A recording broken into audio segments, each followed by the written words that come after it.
Selamat pagi Bapak, Ibu guru yang hadir di kegiatan hari ini dan teman-teman mahasiswa dan mahasiswi dari Universitas Institut Pendidikan Indonesia. Itu bukan ya? Jadi ya.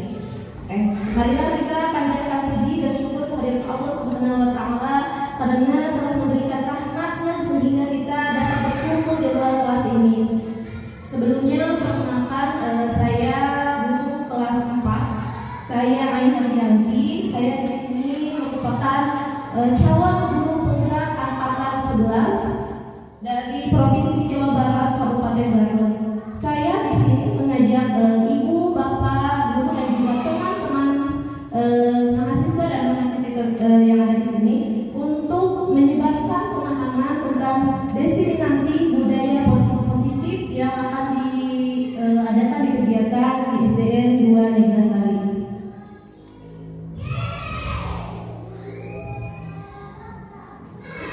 Pada kegiatan kali ini saya akan memaparkan tentang aksi nyata pada modul 1.4 tentang budaya positif, yaitu menyebarkan pemahaman dan pengalaman juga penerapan budaya positif yang setelah saya pelajari pada modul 1.4. Ini sudah saya pelajari, saya hanya berbagi ilmu, bukan gurui ya, tapi hanya berbagi ilmu. Nah, pada kegiatan agenda kali ini, pertama pembukaan dan perkenalan, yang kedua yaitu kesepakatan kelas, yang ketiga penyampaian tujuan kegiatan, yang keempat penyampaian materi, yang kelima tanya jawab, dan yang terakhir kesimpulan. Mungkin untuk pembukaan mari kita baca basmalah bersama-sama agar kita dilindungi oleh Allah Subhanahu wa taala dalam setiap gerak gerik kita semua. Bacakan basmalah dimulai. Oke, untuk pembukaan alhamdulillah sudah kita lakukan. Selanjutnya untuk kesepakatan kelas nih, Bapak, Ibu dan teman-teman ya. Usianya nggak apa-apa, hubungannya juga 20 tahun. Oke, kita kesepakatan kelas. Nih, di sini ada kita yang pertama tidak memotong pembicaraan. Apakah setuju atau ada yang ditambahkan? Boleh. Oke, yang kedua meminta izin sebelum berbicara. Raise hand ya. Yang ketiga aktif. Nih, aktif di sini boleh ada yang mau bertanya, tapi tadi harus raise hand dulu. Terus yang keempat boleh minum di kelas. Bawa minum? Oke, snacknya menyusul ya, Bapak Ibu. Oke, setuju dengan kesepakatan kelasnya? Oke, selanjutnya untuk tujuan kegiatan di sini saya ingin menyampaikan tentang pemahaman mengenai konsep inti dalam modul budaya positif pada modul 1.4 yang sudah saya pelajari. Meningkatkan kolaborasi dalam mewujudkan budaya positif. Saya ingin mengajak ibu, bapak guru dan rekan-rekan kalian, rekan-rekan sekalian untuk dapat memahami tentang konsep inti dalam budaya positif. Nih, di sini saya punya pertanyaan.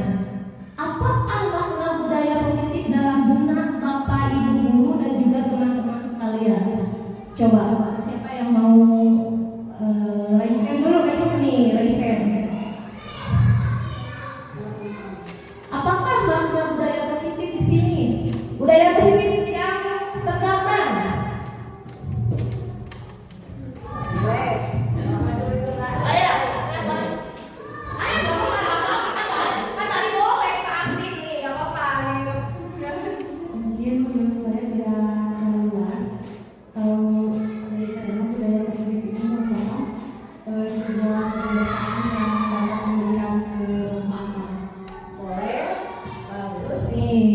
Tadi budaya positif itu bisa dilakukan kegiatan yang selanjutnya Bu. Bismillahirrahmanirrahim. Kalau menurut saya makna budaya disiplin positif itu adalah menumbuhkan disiplin untuk melaksanakan tugas-tugas atau kewajiban yang baik tanpa ada dorongan yang didorong dalam jiwa anak, tanpa ada hukuman atau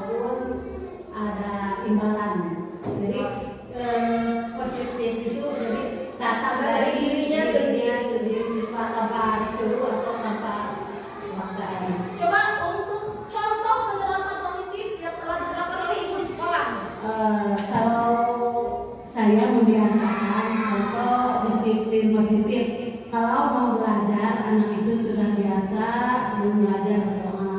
Terus kalau bertemu dengan guru atau yang lebih tua dibiasakan mengucapkan salam atau salam. Itu jadi sudah kebiasaan tanpa disuruh pun anak-anak sudah terbiasa. Oke, benar sekali ya.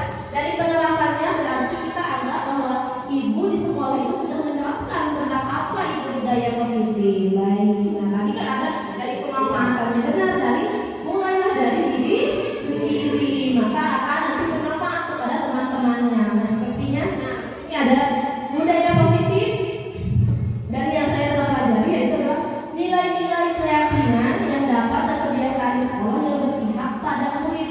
Hal itu dilakukan agar murid dapat berkembang menjadi pribadi yang kritis dan penuh hormat serta bertanggung jawab. Dari tadi ibu jawabannya ya, penerapannya mulai dari diri sendiri, membiasakan anak ketika bertemu guru nih salam dulu. Jadi ada di sini pembiasaannya, ada nilai-nilainya, ada juga menjadi pribadi yang lebih kritis, terus hormat kepada guru dan juga selalu bertanggung jawab pada dirinya.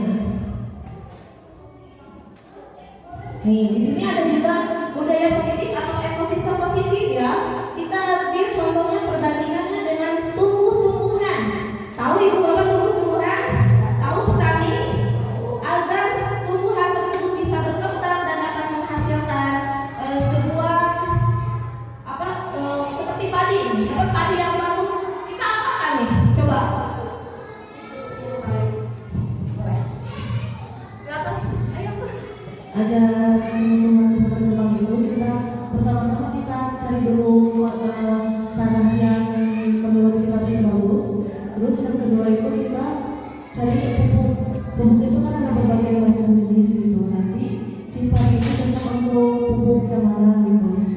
Terus selanjutnya mungkin kita harus merawatnya juga dengan cara apa? Nanti kan sifat itu nanti ada air yang mengalir itu jangan terlalu sering atau apa.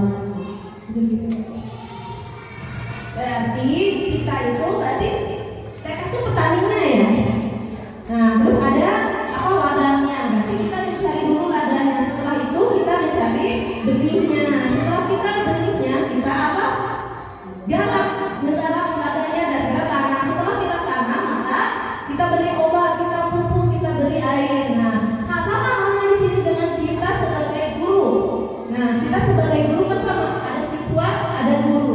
Siswa tersebut adalah sebagai padinya, kita sebagai petaninya. Maka jika kita ingin menghasilkan siswa-siswi yang berkualitas, maka kita harus memberikan pupuknya juga yang berkualitas. Nah dari situ kita bisa memberikan kehidupan yang lebih baik kepada siswa-siswa kita di masa depan.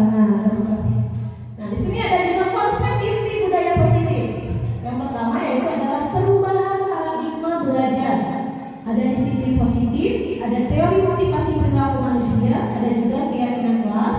Selanjutnya hubungan dan penghargaan, ada kebutuhan dasar manusia, ada positif kontrol juga dan juga segitiga restitusi. Ini adalah pemahaman yang telah kami pelajari di modul 1.4 yang insya Allah sekarang kita kegiatannya berbagi ya, bukan tapi kita berbagi. Nah di sini ada kegiatan kepala tangan. Coba ada tangannya. Berdua sama temannya, coba berdua sama teman. Berpasangan ya. Nggak apa-apa. Ini juga saling laki-laki dan perempuan tidak apa-apa. Itu kalau ada temannya di belakang. Oh iya boleh. Nah berpasangan ya. Oke, di sini ada harusnya secara kertas ya. Tuliskan di situ benda yang sangat berharga menurut bapak atau ibu juga rekan-rekan sekalian. Apa yang paling berharga? Terus genggam di dalam tangannya. Terus teman yang satunya, karena ingin tahu nih penasaran, bagaimana cara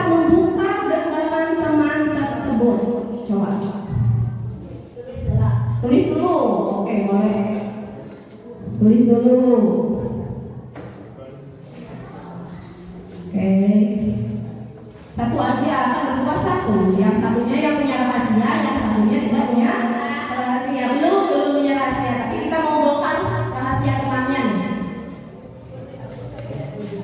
Ayo.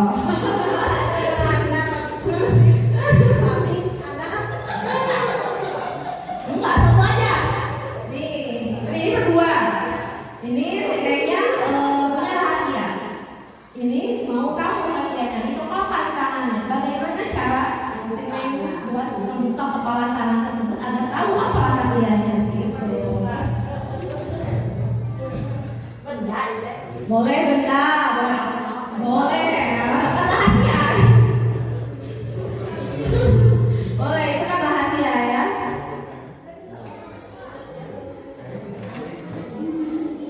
Sudah dibuat? Oke, kepakan yang keras. Lanjut temannya harus membuka. Gimana cara membukanya? Boleh, sama lagi dipaksa, terus apa lagi? Coba. Kalau tidak dibuka tidak apa-apa, kan itu dia mempunyai apa? Mempunyai apa? Privasinya sendiri, tidak apa-apa, jangan buka. Ya, lebih dari jalan pistol. Kalau usah coba aja gimana nih? Tapi itu dengan paksaan. Ayo. Ini kita lihat kayak mau ini ya.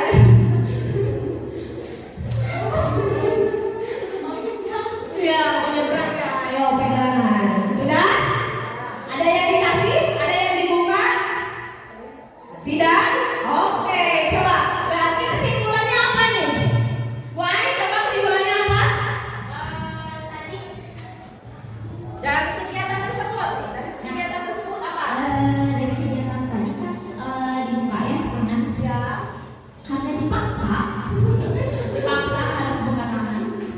Jadi ternyata meskipun awalnya saya mengontrol diri saya untuk tetap menjaga apa yang di tangan saya, tapi karena ada paksaan terdesak seperti itu, akhirnya lepaslah kontrol saya mengontrol diri saya sendiri sehingga salah rahasia di tangan saya. Jadi ada kebutuhan dasar yaitu takut terdesak seperti itu. Jadi ternyata paksaan itu bisa berubah kontrol diri kita sendiri. Oke, baik. Berarti yang pertama yaitu paksaan. Yang kedua apa? Tadi apa? Apa? Oh, dirayu boleh. Berarti kontrol dirinya dapat dirayu sebenarnya. Mudah dengan hal yang mudah kan tadi kalau mulai itu dengan paksaan. Dihakikan dulu anaknya dipaksa nih pakai apa ancaman dulu baru bisa. Berarti kontrol dirinya belum bisa mengontrol dirinya sendiri karena dengan paksaan saja beliau bisa memberikan apa yang temannya minta. Nah, ini dari kegiatan kawan. Oke, lanjut kita belajar atau kita bahas tentang perubahan paradigma ya. Di mana paradigma itu awal pembelajaran yang berpusat pada guru. Pertama nih, tanya dulu sama ibu senior ya. Wah, ini udah mengulang banget. Nih, Bu, dari pertama nih, sebelum sekarang sebenarnya kan kita sekarang belajarnya tentang merdeka belajar. Kan banyak ya tentang kurikulum yang telah kita lewati. Bagaimana cara pembelajaran dahulu nih? Menurut Ibu seperti apa nih? Apakah sama dengan paradigma yang di depan bahwa yang berpusat yaitu guru sebagai senternya, bukan murid? Murid itu hanya sebagai student center. Nah, apakah benar tidak? Guru seperti itu tidak? Kalau menurut pengalaman saya, memang kalau itu guru yang menjadi center. Jadi harus dulu. Kalau sekarang kan beda lagi. Betul. Berarti ada yang pernah mengalami gurunya nih yang harus jadi apa nih? Kita belajar apa nih? Kita belajar apa pernah? Ya, udah nih yang baru nih. Gimana? Udah mengalami seperti itu atau kamu beda? Udah merdeka belajar? Oh, sama nih sama ibu-ibu seniornya. Nah, benar. Berarti ketika paradigma dulu tuh gini,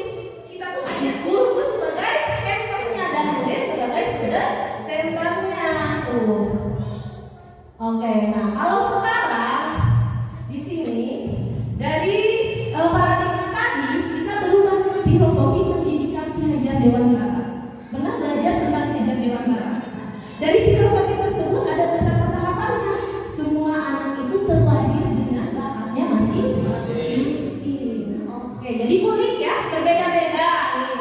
Terus mempunyai budi pekerti. Guru juga ibarat tadi yang pertama petani, sedangkan anak itu sebagai biji jagung. Terus selanjutnya disiplin itu dikaitkan dengan kontrol guru dalam maaf ya.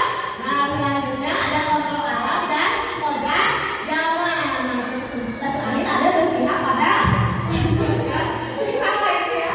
Oke. Di itu apa namanya sensor aja nanti. Nah coba di sini ada semua anak terlahir dengan bakatnya masing-masing. Apakah kita berhak setiap anak untuk nih karena anak tersebut berbeda, kita samakan dengan anak yang lain, boleh tidak kita lakukan seperti itu?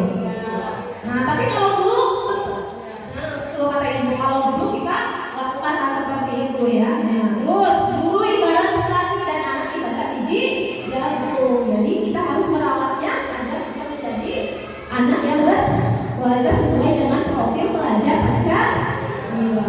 Oke, selanjutnya ada perubahan paradigma ilusi kontrol ya. Dulu guru itu mengontrol murid, yang pada dasarnya kita tidak dapat memaksa murid untuk berbuat sesuatu. Jadi tidak boleh nih, ayo kerjakan ini. Padahal itu tidak boleh untuk sekarang ya. Murid tersebut harus memilih untuk tidak melakukannya. Padahal kita menyuruhnya lebih sok-sok ya kerjakan. Oke, nah dengan ancaman tadi kalau tidak dikerjakan nanti sama ibu tidak dipulangkan. Padahal itu berdusta, tapi dipulangkannya. Gitu. Nah selanjutnya ilusi bahwa kritik dapat membuat rasa bersalah mampu menguatkan karakter. Padahal itu salah ya. Itu merupakan kritik rasa bersalah yang itu menuju pada identitas yang gagal. Ketika siswa kita buat rasa mampu menguatkan rasa bersalahnya tersebut, itu harus betul-betul merasa anak jadi gagal nantinya ya. Selanjutnya isu bahwa orang dewasa berhak merasa nih. Kosong merasa ibu-ibu? Nih. Banyak orang dewasa yang percaya bahwa mereka itu memiliki tanggung jawab untuk membuat murid-murid berbuat hal-hal tertentu. Apapun yang dilakukan dapat diterima selama ada sebuah kemajuan dan sebuah pengukuran kinerja. Padahal hal itu tidak sesuai harapan. Nah selanjutnya, bagaimana seseorang bisa berubah dari paradigma stimulus respon kepada pendekatan teori kontrol? Coba siapa yang mau menjelaskan di sini? Bagaimana seseorang bisa berubah paradigmanya dari stimulus respon kepada pendekatan teori kontrol? Pak Robi? Belum.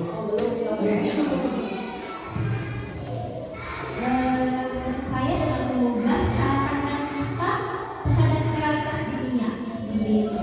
Bagaimana kita memandang anak, ya, bagaimana kita memandang seorang individu itu, ya, dari paradigma yang dulu dengan paradigma sekarang itu kan berbeda ya. Jadi mengubah pandangan kita tentang cara pandang sama anak seperti itu.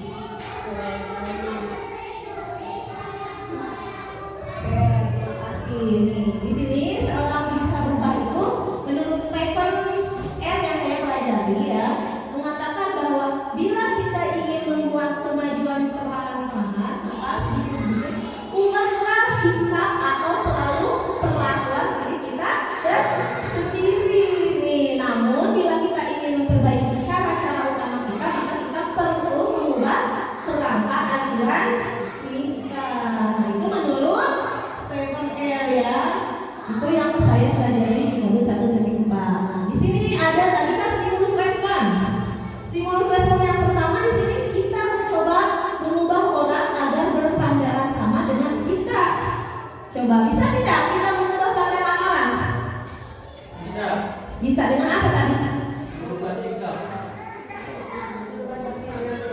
Boleh. Terus kita berusaha berarti dari adik ada teori kontrolnya apa? Kita berusaha memahami pandangan orang lain tentang dunia. Tadi itu pada mulai kelima, jadi kita harus bisa memahami dulu orang tersebut. Jangan hanya kita memaksakan apa yang kita kehendaki, tapi kita pahami dulu nih apa kebutuhannya, apa yang harus kita lakukan untuk orang tersebut bisa mengubah cara pandang. Nah, oke, selanjutnya stimulus responnya dari perilaku guru dilihat sebagai sebuah kesalahan. Nih, gimana nih? Bisa tidak dipahami? Ya, tapi semua perilaku memiliki tujuannya masing-masing, bukan hanya dilihat sebagai kesalahan. Mungkin dari kesalahan tersebut ada hal apa sebelum yang dilakukannya hingga menghasilkan sebuah kesalahan tersebut atau tujuan yang ingin dicapainya. Terus orang lain bisa mengontrol saya, bisa tidak? Tadi ketika membuka telapak tangan ada yang dibuka, bisa tidak? Berarti kontrol dirinya masih labil.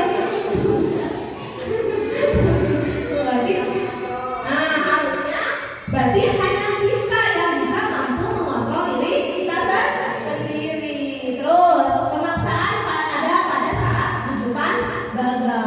Berarti Anda tidak bisa mengontrol orang lain meskipun dipaksain. Berarti ada yang sudah dibuka, mau ada yang cari aplikasi tidak akan dibuka. Nah itu berarti beliau itu bisa mengontrol dirinya sendiri. Terus model berpikir menang kalah nih, dapat menciptakan pilihan-pilihan yang baru. Ini merupakan respons stimulus nih. Selanjutnya ada pemahaman tentang disiplin positif. Coba siapa di sini tentang yang tahu apa makna disiplin? Coba.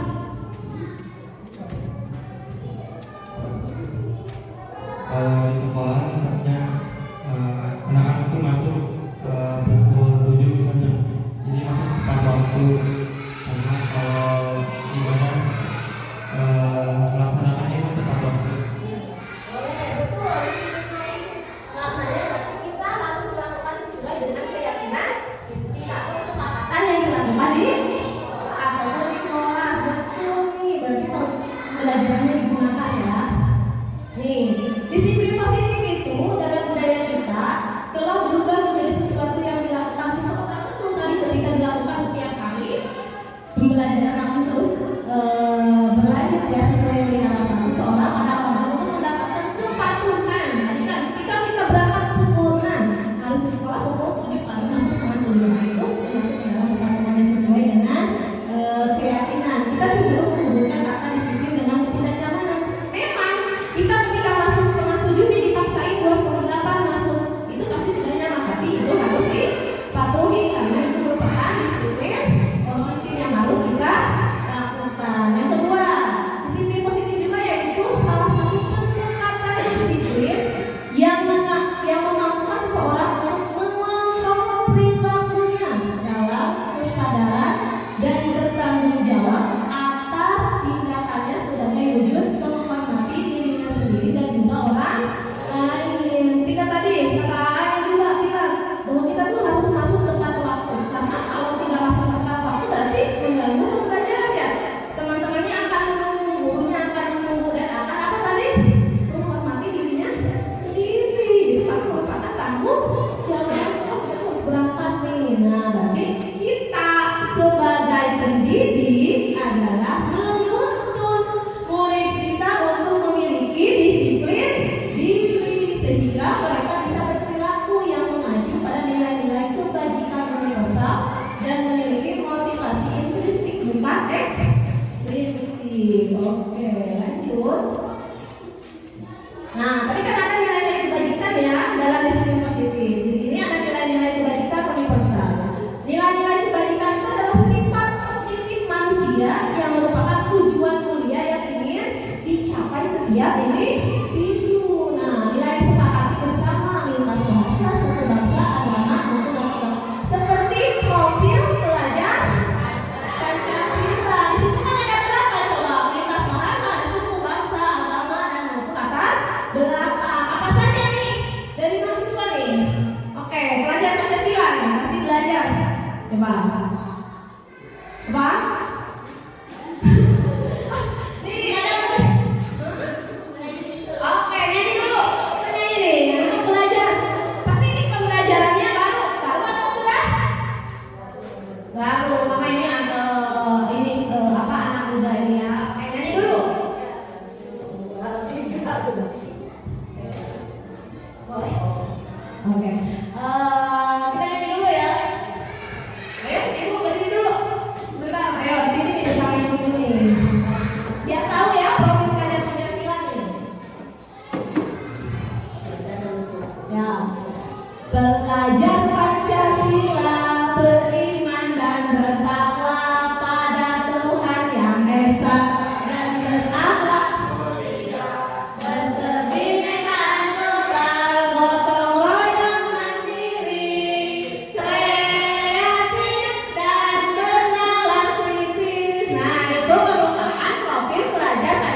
Nah, ada pendekatannya nih, pendekatan disiplin yaitu kemampuan individual pendidik untuk membina atau mendidik peserta didik secara individual atau secara kelompok. Pendekatan secara individual atau kelompok itu perlu mendapatkan apa? Dukungan dari mana? Dari guru, dari orang tua, juga dari kebijakan sekolah, juga peran serta pemangku kepentingan sekolah, ya orang tua, guru, ya, terus semua yang ada di lingkungan sekolah harus mendukung agar pendekatan disiplin positif ini bisa betul. Nah, yang kedua, tindakan tentang anak peserta didik secara langsung, tetapi tentang diri dan cara kita sendiri, baik secara orang tua, guru ataupun orang dewasa yang memberikan dampak dan pengaruh positif kepada anak atau peserta didik. Nih, tenang siapa ini? Oke, ini tenang. Siapa beliau? Oke, hebat, berarti hebat ya. Nah, beliau itu yaitu Bapak Ki Hajar Dewantara menyatakan bahwa untuk mencapai kemerdekaan atau dalam konteks pendidikan kita saat ini, dan untuk menciptakan murid yang merdeka, salah utamanya adalah harus ada disiplin yang kuat. Disiplin yang dimaksud adalah disiplin diri yang memiliki motivasi internal. Jika kita tidak memiliki motivasi internal, maka kita memerlukan pihak lain untuk mendisiplinkan kita. Coba apa yang dimaksud dengan motivasi internal? Betul, motivasi dari diri sendiri. Karena kita tidak ada motivasi dalam dirinya, oh udah itu semuanya lewat, mereka punya ketinggalan, maka semuanya mulai dari diri. Oke, itu menurut Ki Hajar Dewantara. Tapi tidak menurut Ki Hajar Dewantara juga, menurut kita juga sama ya. Apa-apa juga kita harus lakukan dari diri sendiri. Nah, sekarang belajar disiplin positif untuk kita sebagai pendidik. Yang pertama yaitu mengajarkan anak untuk bertanggung jawab dan menumbuhkan kesadaran dirinya. Apakah sudah menerapkan tanggung jawab dan kesadaran dirinya pada diri siswa? Lanjut, disiplin diri sehingga dapat mengontrol diri dalam melakukan segala tindakannya. Sudah ibu lakukan? Oke, lanjut.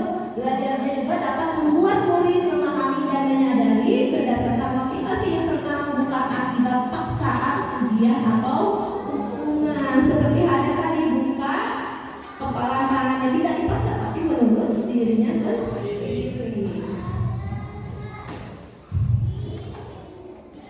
Di sini ada motivasi perilaku manusia. Tadi ada motivasi apa? Seperti apa siapa? Internal dari diri kita sendiri. Nah, di sini ada motivasi perilaku manusia. Yang pertama yaitu untuk menghindari ketidaknyamanan hubungan dan juga untuk mendapatkan imbalan rumah. Itu dari mana? Eksternal. Apa itu motivasi eksternal? Oke, nah terus untuk menghargai diri sendiri yaitu motivasi dari internal. Maka kita harus selalu menghargai diri sendiri agar motivasinya kita bekerja. Menurut Ki Hajar Dewantara, masih menurut Ki Hajar Dewantara ya. Merdeka itu artinya tidak hanya terlepas dari perintah. Nah, kita belajar ya dari student center, dari teacher center ke student center. Nah, dari sini kita belajar bahwa merdeka itu artinya tidak hanya terlepas dari perintah, akan tetapi juga cakap buat memerintah diri sendiri. Jangan hanya nyuruh orang aja, anak aja, tapi diri kita sendiri tidak memberikan contoh yang baik. Ya, nah untuk menciptakan disiplin positif dan sikap merdeka itu berarti motivasinya dari diri kita sendiri. Nah, kita sebagai pendidik maka harus menumbuhkan motivasi tersebut pada anak didik kita ya, pada peserta didik, maka bisa menciptakan disiplin positif. Selain dari disiplin positif, ada juga 5 kebutuhan dasar manusia. Coba siapa yang tahu tentang kebutuhan dasar manusia? Siapa? Apa? Aja. Ya.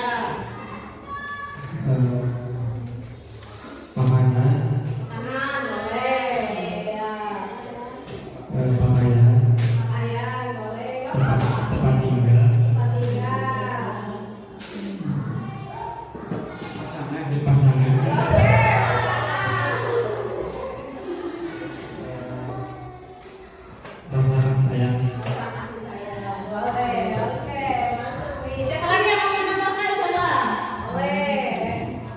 kebutuhan dasar manusia yang pertama pendidikan atau ilmu, yang kedua keimanan terhadap Tuhan Yang Maha Esa, yang ketiga adalah kesehatan atau kekuatan fisik dan kesehatan. Mungkin itu saja. Ada apa lagi yang mau menambahkan? 5 kebutuhan manusia? Ada 5 kebutuhan manusia ya. Tadi ibu makanan, pasangan, boleh. Itu kan sama dengan kebutuhan ya. Tempat tinggal, sama kita butuh tempat tinggal. Tapi di sini ada 5 kebutuhan dasar manusia itu. Yang pertama kebutuhan bertahan atau survive ya. Bertahan hidup dulu nih. Tapi betul tadi ketika bertahan hidup berarti kita harus butuh makan.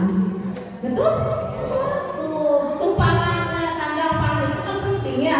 Maka kita akan bisa bertahan. Contohnya, kan ada ODGJ itu kan, mereka tidak terpenuhi kan, jadi gimana aja kan? Nah, kalau kita orang normal masa tidak akan masih terpenuhi. Tapi kita harus survive dulu, kita harus bertahan, bisa bertahan hidup. Yang kedua tadi betul, kasih sayang itu yang utama ya. Ada kasih sayang dan rasa diterima. Sama dengan siswa di sekolah juga, mereka tuh membutuhkan rasa kasih sayang, jangan hanya pelajaran aja, tapi kasih sayang juga butuh mereka butuhkan. Terus yang ketiga ada penguasaan atau kebutuhan pengakuan atas kemampuan. Nih pengakuan, ada anak-anak tuh cari-cari perhatian pada anak tersebut. Apa? Pengakuan ya. Terus ada juga yang anak-anak tuh gini cari perhatian, ternyata anak tersebut kurang kasih sayangnya. Terus ada yang keempat kebebasan atau kebutuhan akan pilihan. Nah, karena kita sekolah merdeka belajar, maka di sini anak bisa mengungkapkan kebebasan atau kebutuhan yang akan mereka pilihnya ya. Yang selanjutnya yaitu kesenangan atau kebutuhan untuk merasa senang. Kadang anak-anak tuh nih belajar terus, padahal bosan. Bu ayo di luar, bu ayo kita olahraga. Kayak kemarin kita ada cerita baju baru. Wah anak-anak tuh saya kemarin deh. Padahal hari Selasa, hari Jumatnya gue nanyain, bu apa nih kita? Tapi anak-anak tersebut kan sudah senang, sudah merasa akan ada kesenangan atau kebutuhan untuk merasa senang. Nih, coba lihat di depan. Di sini ada cerita Bu Ani. Ada yang namanya Bu Ani? Ada di sini mah Bu Ani ya. Nah, Ibu Ani adalah seorang guru kelas 5 di SD Pelita Hati.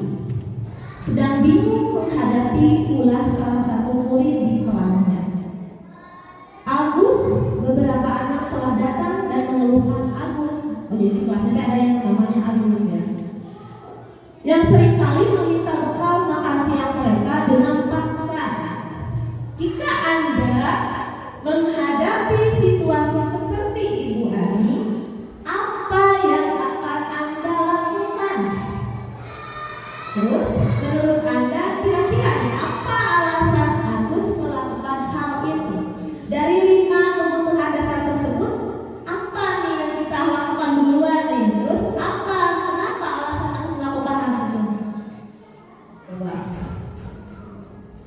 Coba ya.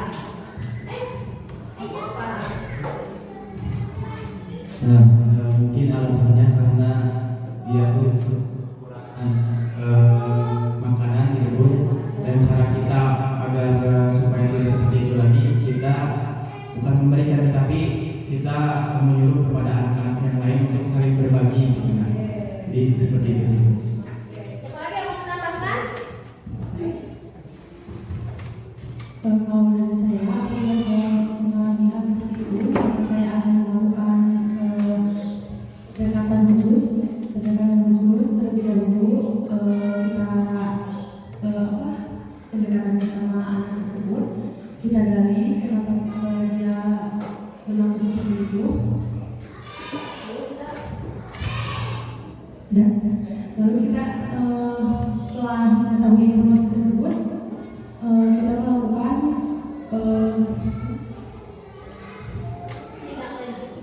tidak lanjut. Nah, nanti setelah kita bilang tidak, ketika ada hal apapun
kesusahan gitu. Setelah diteliti ternyata anak itu memang memerlukan kesenangan. Jadi kalau kita membutuhkan kesenangan sehingga terbuat perilaku yang jaya seperti tadi. Jadi anak tersebut bukan hanya lapar, bukan turun makanan, tapi anak tersebut ketika anak lain menangis, dia merasa senang puas nih. Oh aku udah jadi dia ya, senang aku bangun. Padahal hal tersebut tidak boleh ya dilakukan. Nah maka dari situ kita sebagai pendidik harus bisa memahami tentang 5 konsep dasar kebutuhan manusia atau siswa ya. Nah, sebelum lanjut, saya dulu ya. Berdiri Bapak, Ibu, teman-teman. Oke. Tangannya ada berapa? Yang satu seperti ini. Nah, bersebelahan ya. Satu aja yang sebelah itu. Berarti yang kiri nih. Ini temannya yang kanan kan ya? Berarti ini yang kiri, yang kanannya enggak, teman yang kanannya enggak ya? Karena Dua ya? Enggak. Ini. Berarti yang sendiri dua-duanya. Ya, enggak. Ini kan tangannya di sini. Ini tangannya di sini. Oke. Ketika saya bilang Eli, telunjuknya kayak gini ya, yang gini. Ketika saya bilang Eli, maka tangkap telunjuknya sama teman sebelahnya. Sama tangan yang kiri. Gitu Mori. Ini tangkap sama temannya. Ini berarti konsentrasi ya. Oke. Siap? Paham? Mulai hari ini nanti pegang tangan teteh nanti yang telunjuknya. Nah, gitu. Oke, siap. Pak Robi, gak apa-apa lah pegangan sendiri aja. Oke, siap. Ketika bilang Eli, berarti harus ditangkap oleh temannya. Siap. Suatu hari di sebuah rumah ada sebuah keluarga, suami istri dan memiliki 4 orang anak. Anak tersebut yang pertama bernama Elo. Oh ya Elo kan? Oke. Yang kedua anaknya Ele. Yang ketiga anaknya bernama Eli. Oke, lanjut ya. Ketangkap tidak? Oke. Dan yang terakhir anaknya bernama Epi. Oke. Setiap hari Eva dan Eli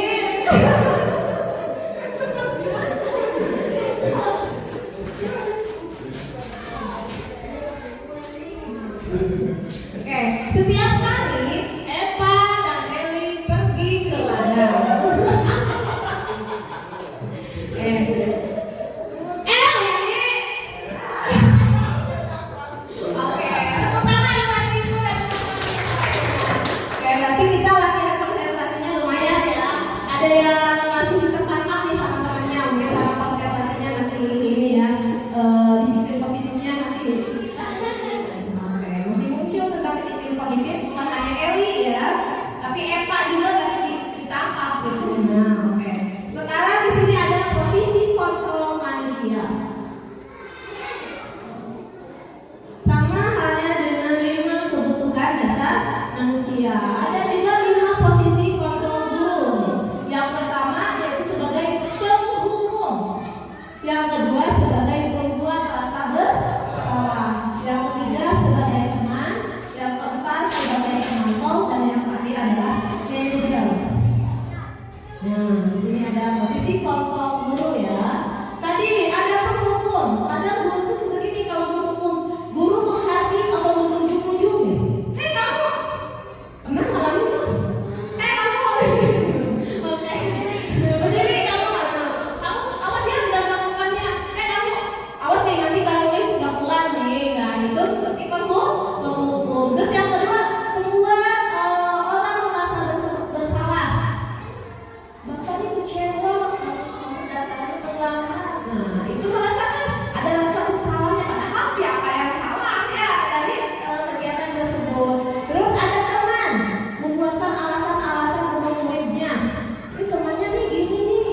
Ada 3 tahapan dari restitusi. Yang pertama hukuman.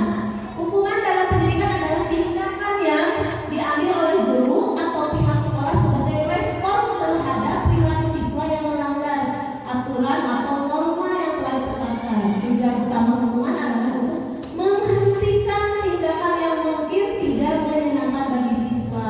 Ini termasuk dalam hukuman. Yang kedua adalah konsekuensi, di mana konsekuensi adalah hasil atau akibat alami dari perilaku siswa yang dapat terjadi tanpa campur tangan guru. Konsekuensinya dalam pendidikan lebih bersifat logis dan terkait langsung dengan tindakan siswa. Misalnya jika seorang siswa tidak menyelesaikan tugasnya, maka konsekuensi logisnya adalah dia tidak siap untuk ujian atau tidak mendapatkan nilai yang baik. Nah, yang terakhir yaitu restitusi. Ya, restitusi itu adalah upaya untuk memperbaiki kerusakan atau kerugian yang telah disebabkan oleh perilaku siswa tersebut. Restitusi berfokus pada pemulihan dan tanggung jawab serta mendorong siswa untuk membuat atau memperbaiki situasi. Nah, kita sebagai guru tidak harus menghukum, tidak harus karena kita ada konsekuensinya ya. Kalau hukuman itu terjadi secara tiba-tiba di hukuman. Misal kita tidak pakai helm, hukum yang ketika apa? Melanggar lalu lintas. Kita memakai narkoba, hukumannya kesehatan juga boleh nih. Keyakinan kelas atau hukuman, keyakinan kelas, hukuman dan penghargaan. Keyakinan kelas. Siapa yang tahu tentang keyakinan kelas? Coba, apa yang ada di benak Bapak Ibu juga teman-teman nih? Apa tentang keyakinan kelas? Kenapa tidak peraturan saja? Kenapa malah keyakinan kelas? Kalau keyakinan kelas itu berdasarkan kesepakatan, ya. Terus juga dari hati nurani anak itu sendiri, dari dalam diri anak itu sendiri. Ada yang menambahkan? Keyakinan kelas itu apa sebenarnya tidak peraturan saja? Itu karena keyakinan itu datangnya dari diri sendiri. Karena ketika peraturan kelas itu bersifatnya benar, ya sederhana. Peraturan lebih fokus pada tindakan yang boleh dan tidak boleh dilakukan. Ini seperti sebuah rambu lalu lintas tadi memberitahu kita apa yang harus dan tidak harus kita lakukan. Namun peraturan tidak selalu menunjukkan motivasi internal untuk berperilaku baik. Terus keyakinan tadi datangnya dari diri sendiri. Keyakinan kelas itu membangun sebuah fondasi atau nilai yang ingin dicapai bersama. Ketika siswa merasa memiliki bagian dalam menciptakan dan menjaga keyakinan ini, mereka akan termotivasi diri dalam untuk berperilaku sesuai dengan nilai tersebut. Maka keyakinan kelas itu membantu menciptakan suasana kelas yang positif dan saling menghormati. Ketika semua anggota kelas memiliki keyakinan yang sama, mereka akan lebih mudah bekerja sama dan menyelesaikan masalah bersama. Seperti halnya kita nih, sini. Yang mana nih yang merupakan keyakinan kelas? Yang mana? Coba lihat dulu nih.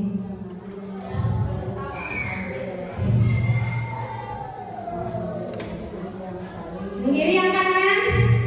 Yang kiri yang kanan? Yang coba angkat tangan kirinya. Mau kiri mau kanan? Yang mana yang kiri? Kiri.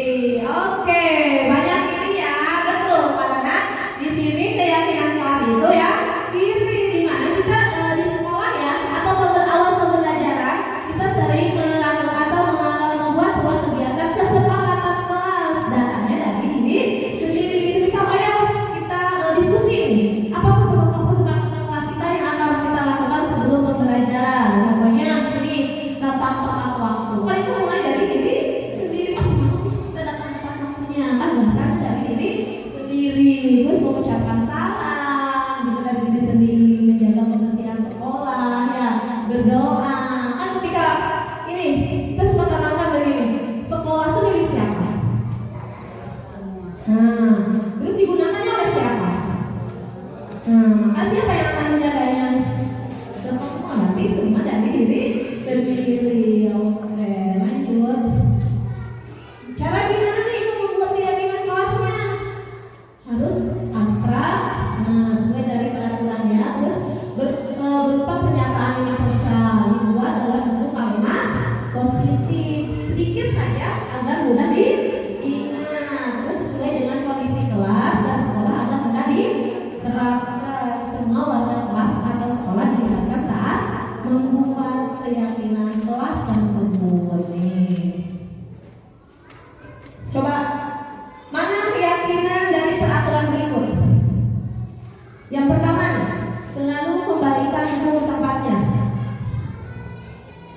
Keyakinan. Oke, yang kedua, dilarang mengganggu orang lain. Jadi itu menghormati ya, berarti apa? Keyakinan. Oke, hadir di sekolah 15 menit sebelum pembelajaran dimulai. Komitmen. Oke, dilarang melakukan kekerasan, keselamatan atau menghormati orang lain. Dilarang menggunakan obat, kesehatan. Terus bergantian atau menunggu giliran. Oke, balik ke kita sendiri. Menggunakan masker, kesehatan. Terus jangan berlari di kelas atau koridor. Di sini saya ketika semester pertama kemarin membuat dulu keyakinan kelas. Yang pertama, siswa berdiskusi mengenai peraturan kelompok kelas. Yang kedua, merumuskan tentang peraturan menjadi keyakinan. Yang ketiga, menyampaikan keyakinan kelas yang telah disepakati dan akan dilakukan selanjutnya. Oke, di sini ada hukuman dan penghargaan. Coba baca lagi. Di sini ada hukuman dan ada nantinya dulu ya. Di sini ada Ibu Anas. IPA kurang menguasai pelajaran matematika, sehingga pada saat pelajaran tersebut berlangsung, dia lebih banyak berdiam diri atau menggambar di buku pelajarannya. Pada saat guru matematikanya, Pak Seno, menanyakan menjatuhkan tasnya dari kursi, serta tiba-tiba menjadi gagal pada saat berupaya menjawab, seluruh kelas pun tertawa melihat perilaku IPA yang bicara tergagap dan tersenyum tersebut. Pak, pertanyaan IPA menjadi gugup dan tak sengaja Seno pada saat itu membiarkan teman-teman IPA menertawakan IPA yang tergagap dan malu luar biasa. Dan malahan minta IPA ibunya karena tidak bisa menjawab pertanyaan Pak Seno. Kelas semakin gaduh dan anak-anak untuk maju ke depan pun tertawa melihat IPA di depan kelas, memegang ujung gurunya di depan dan berdiri di depan kelas sambil menunjuk. Jawablah pertanyaan bawah ini ya. Apakah Anda setuju dengan tindakan Pak Seno terhadap IPA? Apa Bu? Tidak. Mengapa Bu? Karena yang pertama itu dapat membuat anak itu menjadi malu, berkecil hati, tidak percaya diri.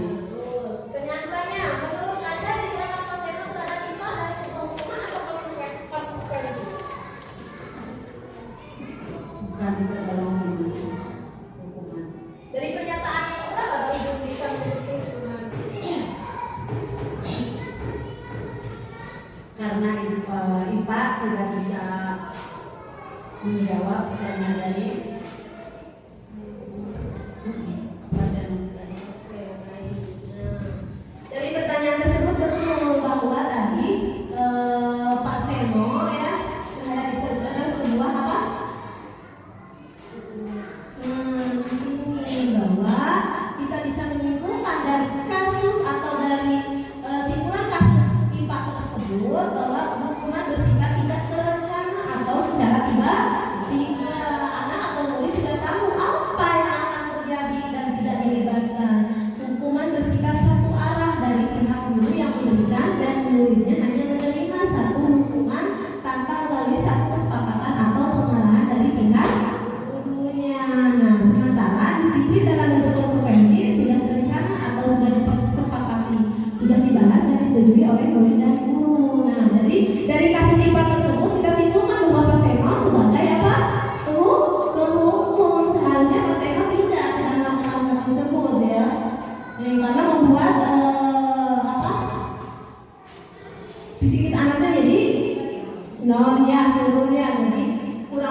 berarti konsekuensi.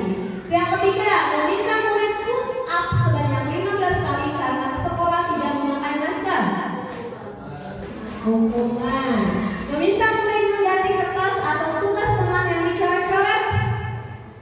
Oke, coba. Meminta murid membersihkan tumpahan air di meja karena tempat minumnya tersenggol. Lanjut, meminta murid tidak menggunakan sepatu seharian di sekolah karena sepatunya tidak berwarna hitam. Wah, hukuman selanjutnya terakhir, menyuruh murid lain mengelilingi lapangan basket sebanyak 2 kali karena terlambat ikut pemanasan saat pelajaran. Hukuman, coba kita cek jawabannya. Tadi yang pertama lagi saya konsekuensi apa? Di sini ada menyuruh muridnya mencatat saya tidak akan terlambat lagi sebanyak 100 kali karena terlambat datang di sekolah merupakan buku. Ya, terus murid itu ada hukuman ya. Push up juga nih. Karena tidak memakai masker adalah hukuman. Kan terjadi secara tiba-tiba. Kan terlihat ya. Kan, gitu kan kita bisa mengenalinya ya. Nih, ada perbedaan hukuman dan konsekuensi. Hukuman yaitu apa tadi? Sesuatu yang menyakitkan harus terjadi, sedangkan konsekuensi sesuatu yang harus terjadi. Terus yang kedua, membuat anak sakit atau fisik maupun hati tadi. Seperti IPA ya, kan hukumannya buat sakit hati, jadi anak ya. Terus anak membenci kedisiplinan. Kalau konsekuensi anak harus menghargai disiplin. Itu tadi kayak tadi masuk datang tepat waktu itu termasuk menghargai disiplin. Paksaan, jadi kita harus kalau konsekuensinya harus diurus dengan nggak ada apa-apanya. Menyerang anak menyakiti dan diri sendiri itu termasuk dalam hukum menolong anak agar tidak menyesuaikan diri. Konsep diri yang buruk menjadi konsep diri yang baik. Berarti dari hukuman itu kita harus ganti menjadi apa? Konsekuensi. Dari anak belajar untuk menyembunyikan kesalahan, tapi anak harus belajar untuk mematuhi peraturan. Ya, malah rasa bersalah yang merupakan rasa tak dihargai. Maka kita harus ganti dengan kehilangan hak, dibuat tidak nyaman, diasingkan untuk sementara. Itu termasuk dalam perbedaan hukuman dan konsekuensi. Di sini ada hukuman dan penghargaan. Penghargaan dan hukuman adalah dua aspek penting dalam pembelajaran. Penghargaan dapat meningkatkan motivasi dan memberikan rasa percaya diri pada siswa. Sementara hukuman dapat membentuk siswa agar lebih baik dan mengurangi perilaku negatif. Seringkali hukuman dapat menciptakan rasa takut, perasaan tidak aman, dan bahkan pembalasan dalam diri individu yang menerima hukuman. Jadi kalau kita dihukum itu suka gini, dendam mesti gue tak menyeri HP si dihukum itu. Karena seperti tadi IPA akan di benaknya terus diingat nih, diparahin sama Pak Seno nih, karena Pak Seno restitusinya menggunakan hukumannya. Mengubah perilaku. Guru dapat menggunakan pujian, tidak harus marah ya, tapi harus ada pengakuan untuk mengubah perilaku siswa yang sebelumnya tidak tertib menjadi lebih tertib. Mengukur kemajuannya yaitu dengan penghargaan sebagai bentuk hukuman dapat digunakan untuk mengukur kemajuan dan motivasi siswa. Nah, di sini ada segitiga restitusi.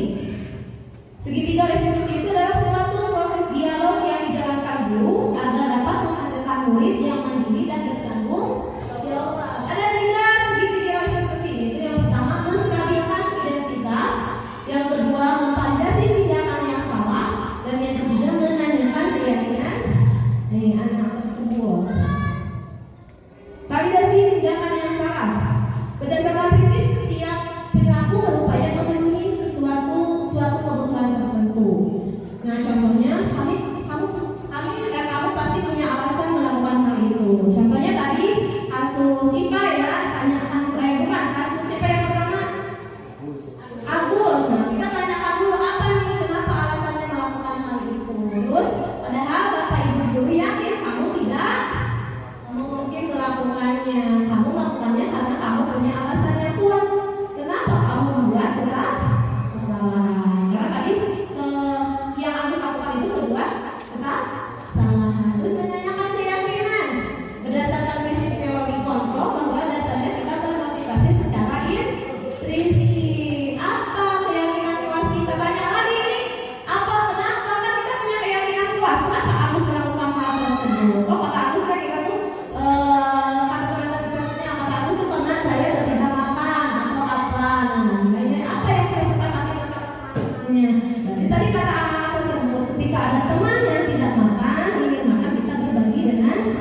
yang lainnya. Ya tanya nih, bawa bekal nggak?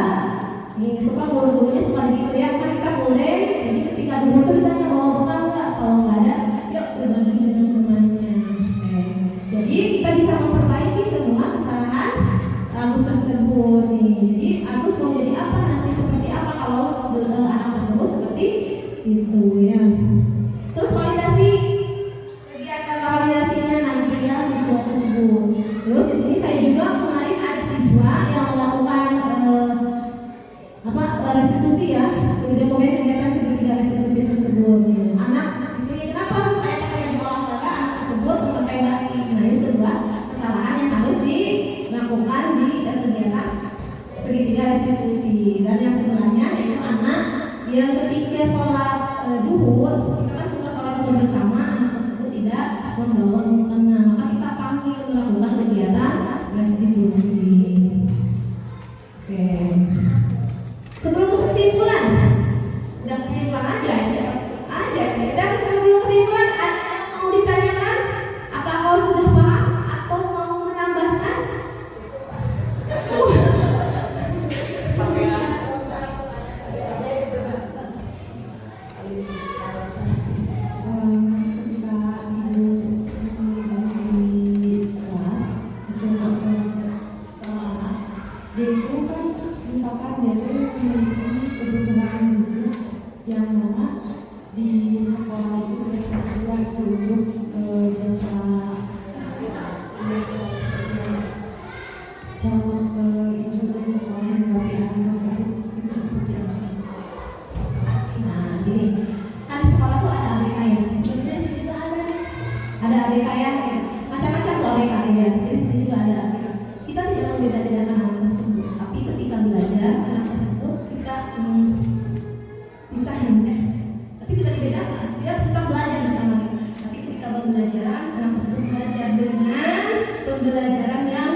Jerry ya, nah itu kebetulan saja dia tuh kalau menurut saya suami saya nih pernah datang ke sini, dia ngajak ngobrol sama saya, malah suami saya begini, nah udah begitu urusannya padahal hanya betul. Nih saya punya bola, padahal dia nggak punya bola. Jadi bayangannya tuh dia punya dunianya sendiri, nah seperti itu. Tapi biarin aja, ajak aja dia gimana nih kayak gitu. Jadi kita paham, anak juga ini paham. Mungkin seperti itu kita tidak bedakan sih sama-sama ya. Oke, tidak ada lagi? Iya, satu lagi ya. Jadi kan tadi Ibu menjelaskan tentang profil pelajar Pancasila. Nah, apakah di sini juga diterapkan profil pelajar Pancasila? Ada kendala-kendalanya yang diterapkan oleh profil pelajar Pancasila sebagai guru itu ke murid tersebut? Tadi pelajaran Pancasila ya. Alhamdulillah ya. Di sini mah kita sudah terapkan yang satu beriman dan bertakwa. Kita udah lewati ya Bu ya. Alhamdulillah anak-anak sekarang setidaknya bisa mempraktekkan lah penerapannya. Yang pertama kita hari Jumat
strategi pembelajaran yang aktif dan terbuka pada siswa, memfasilitasi proses refleksi dan institusi ya. Oke, di sini ada juga penerapannya seperti tadi penerapan profil berdasarkan Pancasila ya. Yang pertama yaitu meningkatkan motivasi belajar siswa. Gurunya dulu, alhamdulillah di sini guru-gurunya sudah hebat ya. Luar biasa, banyak seniornya kita yang anak muda belajar sama tersebut. Jadi kita bisa termotivasi, oh bagaimana nih buat anak jadi motivasi, dan alhamdulillah sedikit demi sedikit sekarang anak bisa motivasinya belajarnya sangat jelas. Kedua, menciptakan iklim kelas yang positif dan inklusif, mengembangkan keterampilan sosial dan emosional siswa, meningkatkan prestasi akademik siswa, dan membangun karakter siswa yang kuat dan bertanggung jawab. Kesimpulan akhirnya, dengan menerapkan konsep-konsep di atas, pendidik dapat menjadi pengalaman yang lebih bermanfaat dan bermanfaat bagi semua pihak. Fokus utamanya adalah pada pertumbuhan individu, bukan hanya pada pencapaian akademik semata ya. Jadi bukan hanya individu kayak akademik saja ya, tapi pada pertumbuhan individunya dan juga refleksinya yaitu perubahan